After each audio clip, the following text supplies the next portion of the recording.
I'm a chef, writer, and culinary explorer who understands that what's common cuisine in one country can be an exotic edible in another. I believe that sharing food is the best way to experience other cultures. So I travel the world, sampling one tasty morsel at a time.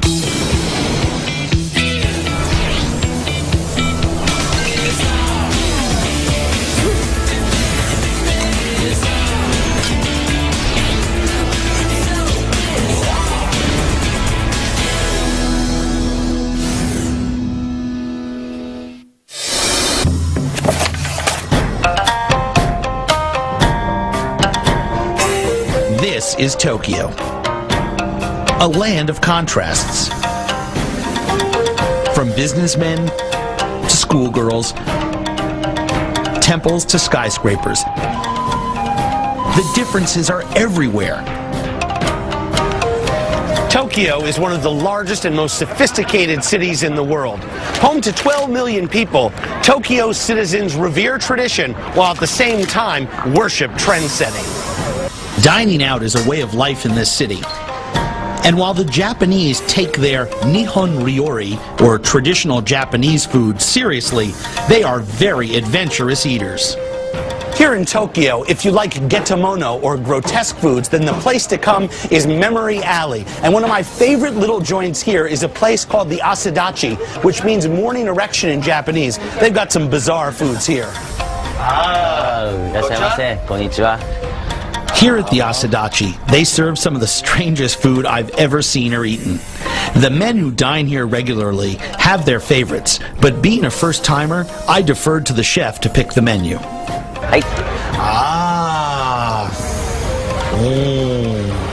Beautiful.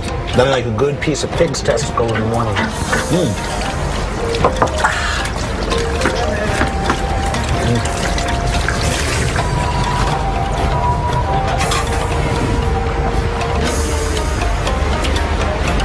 Now, I wouldn't say that from a textural standpoint, with pig's testicle, it's one of my favorite things I've ever eaten in my whole life.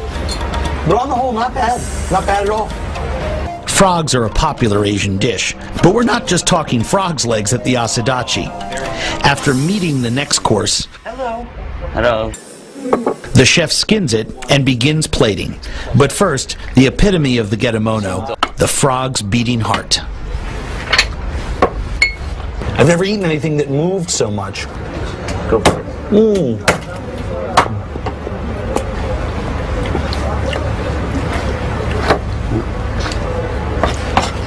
Not bad. Not a whole heck of a lot of flavor, but supposedly very, very good for you, if you know what I mean.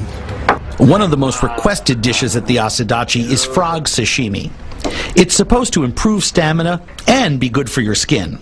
In the Asadachi tradition, what they do is you eat the meat, a little bit of dipping sauce, and then you save the bones and the feet and the head and the skin. They make a soup for you afterwards as another course. Fabulous. Oh, so good. This is absolutely delicious. Tokage? Tokage. And to wash it all down, a tall glass of lizard sake, featuring the real thing. If the pig's testicle or the grilled salamander doesn't work, this stuff will do it. Nice and dry, excellent sake. I don't taste a lot of good lizard feeling, but, you know, the garnish is certainly better than one of those little pink umbrellas. Cheers.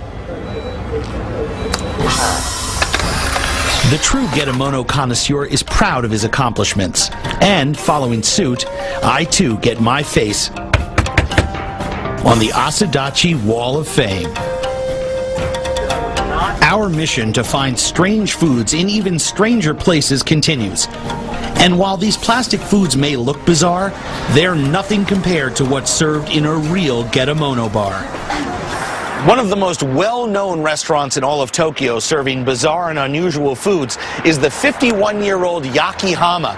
Now, the name loosely translates as broiled clam, which is kind of funny considering the fact that the specialty they're best known for is fugu, the poisonous blowfish, and they've got the headstone to prove it. The cave-like feeling of the Yakihama adds to the mystique that enhances this culinary adventure.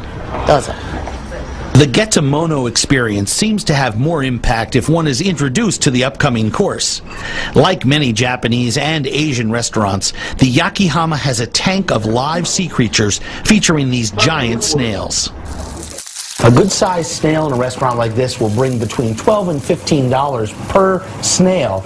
And what's really unusual in this part of the world is the way that they cook them. All the other countries that serve snails in the West will cook them all the way through and then reheat them a second time. Think of escargot, but not these bad boys. Cooked right in front of your eyes.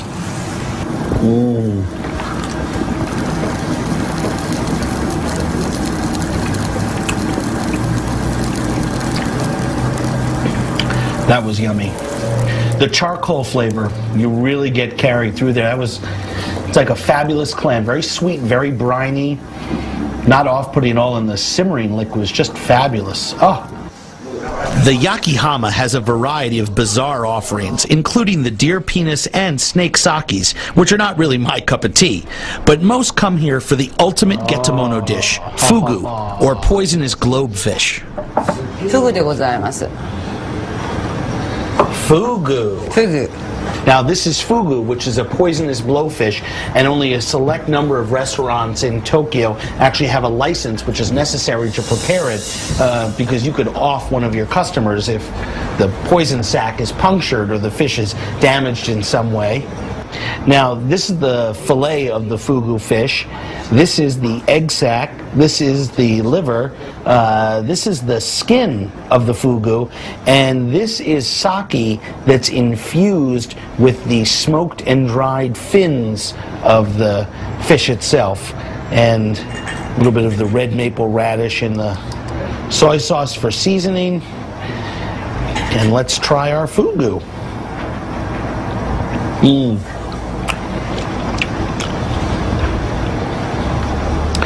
Proving once again, there's no goo like fugu. Like no goo I know. Now the interesting thing about the flesh of the fugu is that there are just enough natural toxins in the flesh itself to sort of numb out the mouth like Novocaine. And while the poison sac is removed and discarded and isn't eaten, there's just enough of a trace in the meat to numb out the mouth. I can feel it. The right side of my mouth, after 3 or 4 pieces, is starting to get a little bit tingly. It's delicious, like Novocaine.